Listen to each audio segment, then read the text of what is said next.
We have already seen some incredible games arrive onto Xbox so far into 2025, and there are plenty still to come in the near and also further future. With all the negative news surrounding Xbox over this last week, I really thought it'd be best to highlight the incredible games that you can play right now on your console and look a bit more positively on the year so far. These games on this list are ones that I've played so far, so if I've missed any or need to play one ASAP, you'll have to let me know in the comments below. So with that, my name is Fletcher, this is Xbox Nation, and in no particular order, let's dive into my top 10 best Xbox games of 2025 so far.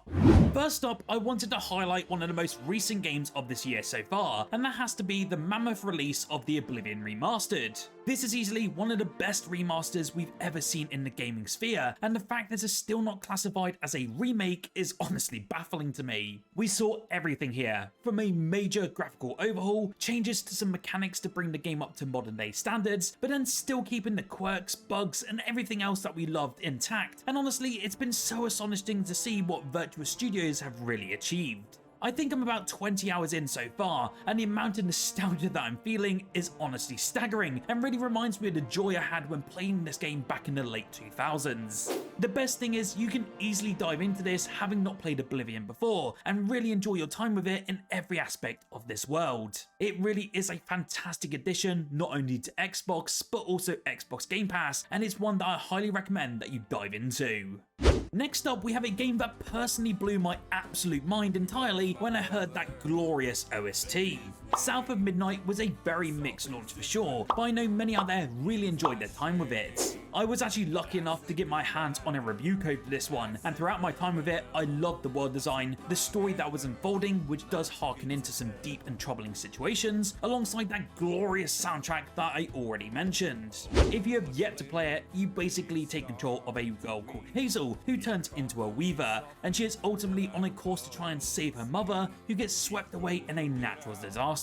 It hits all the high notes here, and its real emphasis is that story and trying to get you lost in the southern gothic aesthetic. I highly recommend diving into this one, even if the combat was pretty lackluster for me personally, but I know many will really enjoy this one from compulsion. Kingdom Come Deliverance 2 for me has to be my game of the year so far, and that has almost been beaten by another game that I'll mention later in this list. Warhorse Studios was relatively unknown to me as I never got to experience the first game before the release of the sequel. I only knew that it was a cult classic in the franchise. This entry though really blew my socks off. That's not just because of the gorgeous and massive open world of Bohemia, but due to the fact the story is incredibly engrossing and the different choices that you can make throughout this world really impacts everything around you. Essentially, NPCs will remember almost everything that goes on, and they have their own sort of morality system that chops and changes over time depending on your activities. I know the combat in this one is quite mixed by many out there, and it definitely takes some getting used to, but when you master it, you realise there's a lot of depth in this mechanic. I spent so many hours on this game so far, and I'll chuck it on screen for you now, but the story of Henry and Hans Capon is one that I wish that never ended. This next game was a real indie gem that came out of bloody nowhere, and I'm still scratching my head as to how no one realised that this was coming. Blueprints shot onto the scene as one of the best indie games of the past decade, and I absolutely adored my time with this one, even though it does take a while to get your head into things and work out how to get to that fabled 46th room. Essentially, in this game, every door you choose gives you a selection of 3 potential new rooms, and once chosen, the map shifts. This isn't just a walking sim as you may be thinking, it's actually part strategy, part puzzle, with a very touch of deck building mechanics as you plan your estate's layout and its story. That constant reshuffling means that no 2 playthroughs will ever be the same, as you'll need to think a few steps ahead here. It's got a ton of atmosphere as well, a really eerie sense of skepticism, and a ton of suspense at its fingertips. This is one indie that does evolve the gameplay formula into a sort of new genre that we've never seen before. For me, it's easily a top 10 indie of the last 5 years, and I highly recommend it, especially if you have Xbox Game Pass. Of course, no list of 2025 would be complete so far without Split Fiction, and Joseph Fares really hit the nail on the head and brought us possibly his and also his team's best co-op game to date. This is from Hazelight, the team behind the games like Brothers A Way Out and It Takes Two, meaning it is a strictly co-op experience. In this game, a pair of writers fall into a simulation and must try to escape by traversing their own created worlds. One's a sci-fi writer, the other's a fantasy, and the mixum of these worlds is utterly gorgeous to look at, and they're also really cool for us to explore. Now, I do like Haze-like games. I've enjoyed A Way Out, It Takes Two, and Brothers, but I never thought they would blow up onto the scene like they actually have. They are such fun and have really brought in the masses, and even got non-gamers involved in these eclectic stories. The amount of friends I've seen bringing their own partners into the gaming realm for the very first time is utterly astonishing, and it really shows the awesome work that Hazelight has really created.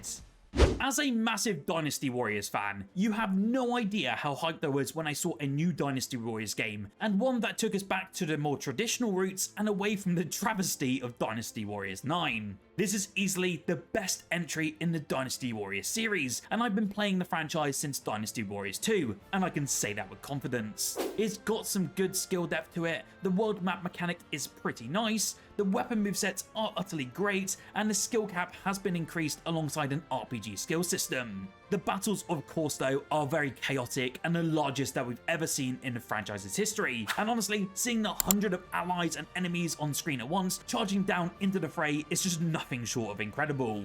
The game has got a pretty substantial length to it as well, and you never feel so bothered by outrageously long dialogue or ever feel overburdened by any side content that you dive into. My only gripe is that you can't play as any character like the previous entries, and they are instead attached to you within certain missions as a sort of co-op partner. It's weird, but it does work incredibly well, and I will always recommend Dynasty Warriors Origins to this day.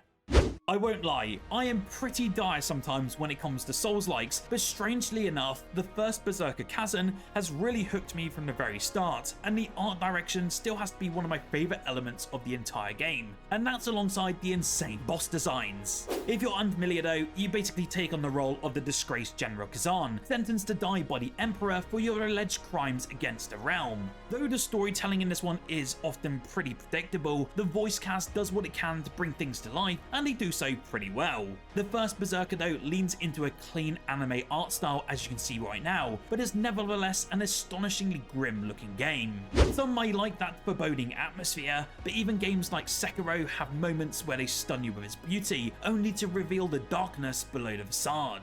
Speaking of Sekiro though, the first Berserker's combat is heavily inspired by FromSoft's Ninja Souls-like. Basically, enemies have a poise meter that, when depleted by attacking their guard or deflecting their hits, leaves them open to damaging burst attacks. This keeps the combat very fresh in the latter hours of the game, but the rage mechanic in particular is used too sparingly. It honestly is one Souls-like that I've actually really enjoyed my time with, especially as I'm not the best in this genre. So I highly recommend diving into it if you get the chance, or just want a great first entry into that Souls-like genre.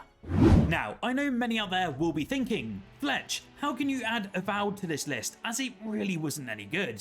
However, for me, I really did enjoy my time within Eora, and although it's not my favourite Obsidian game ever made, I did think the game overall was pretty great, and it has rightly got a spot on this list as one of the better games of 2025 so far. This is a game that's filled with all my favourite RPG cliches, like standing around a campfire with my party members to exchange dark backstories and unresolved traumas, and also looting every single slain enemy before their corpse has even begun to cool. Per Obsidian's pedigree though, the writing, world building and open world maps are all quite good, and running around firing deadly spells at reanimated skeletons and violent lizard folk to claim shiny new gear is as entertaining as you might expect, if not exactly breaking new ground. That's a bit of a trend actually. Avowed really draws so much from the Skyrims and Dragon Ages of the past that it ends up as an overall unsurprising adventure that has few distinctive ideas to call its own. It is still one that I recommend even if it's not the most universally liked Obsidian game and doesn't really break new ground, but the best thing is that you can try it out right now if you have Xbox Game Pass if you're interested. I may as well keep with the mixed games, but for me, I love Assassin's Creed. It's one of my favourite franchises of all time, and I even have a tattoo on my body of Shay Cormac from Assassin's Creed Rogue. I have played every single game within the series, and for me, Shadows was a really good entry into this franchise, and I still think it personally gets a lot of unwarranted hate, especially as we've seen a lot worse over the years in the Assassin's franchise. The detailed open world of feudal Japan feels full of life with compelling playable and non-playable characters and different fighting tactics that enrich the combat. It really did deliver on its promise of bringing back that classic stealth mechanics while introducing new ones and combining the best of the older and the RPG titles. However, a gripe of mine that I do have with this game is that it really struggles to balance its two playable protagonists, and player choices are still inconsequential. I know many will still write off this game regardless, and I think that really is a shame, as it's one of my favourite entries in this series, especially since that new Assassin's Creed era that took place in Origins.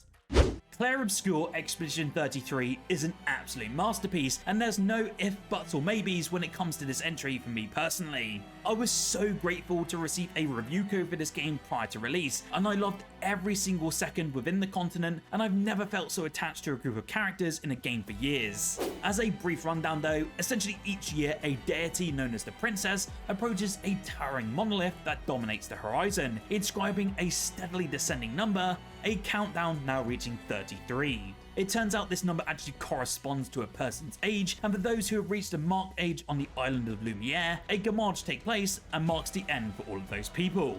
You will essentially join up with a group of expeditioners who are a volunteer force who venture out to stop the Paintress and save humanity. Of course, the story goes so in depth here, and you will easily come away with your mind blown in so many aspects. The voice casting, the visuals, the combat, the world, it's just all so fantastic, and I reckon this game could signal a big shift in the gaming scene. This is an absolute love letter of a game from the devs at Sandfall Interactive, and there is a very good reason why this is the highest rated game of 2025 so far, and you need to play it right now. If you want to check out my review, I've left a link to it in the comments below. I will say though that if you're not a fan of turn-based games traditionally, definitely check this one out, as the fact that it's got that combination of real-time QTE mechanics alongside the turn-based mechanics make it such a standout in this genre. What game has been your favourite of 2025 so far? You'll have to let me know down below. Remember to like this video if you enjoyed, and subscribe for more Xbox content like this every single day. Whilst here though, why don't you check out the video on screen now, as I covered the huge update on Xbox over the last week, and let me tell you, there was a lot of massive news you need to be aware of.